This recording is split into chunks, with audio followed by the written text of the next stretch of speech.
انہوں نے خط میں لکھا ہے کہ ریاست میں تبلیغی جماعت کی سرگرمیاں ٹھیک نہیں ہیں۔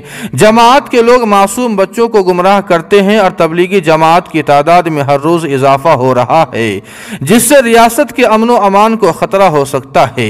السلام علیکم ورحمۃ اللہ وبرکاتہ۔ محترم ناظرین، آج 11 اکتوبر 2022 بروز منگل کی بڑی اہم خبر آپ سے شیئر کر رہے ہیں۔ جی ہاں ناظرین کرام، آپ کو بتلا دیں کہ یوپی حج کمیٹی کے رکن حاجی محمد جاوید نے ریاستی وزیر اعلیٰ یوگی آدتیہ ناتھ کو بذریعہ خط تبلیغی جماعت پر پابندی لگانے کا مطالبہ کیا ہے۔ انہوں نے خط میں لکھا ہے کہ ریاست میں تبلیغی جماعت کی سرگرمیاں ٹھیک نہیں ہیں۔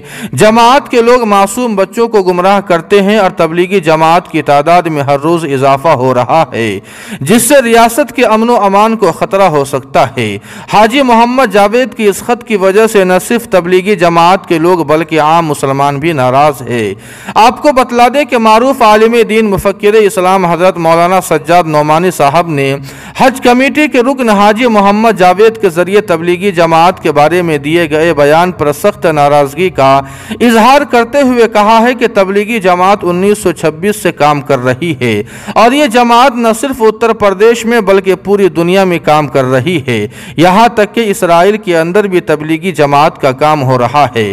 یہ کوئی سیاسی جماعت نہیں ہے بلکہ تبلیغی جماعت انسانوں کو مثالی شہری بنانے کی تعلیم دیتی ہے۔ تبلیغی جماعت اسلام مذہب پر رہتے ہوئے سچائی، ایمانداری، والدین، پڑوسیوں اور غریبوں کے حقوق ادا کرنے کی تعلیم دیتی ہے، لیکن کچھ کم معلومات رکھنے والے افراد سستی شہرت کے لیے کبھی اسلام کے بارے میں تو کبھی تبلیغی جماعت کے بارے میں غیر ذمہ داری کی بات کرتے ہیں۔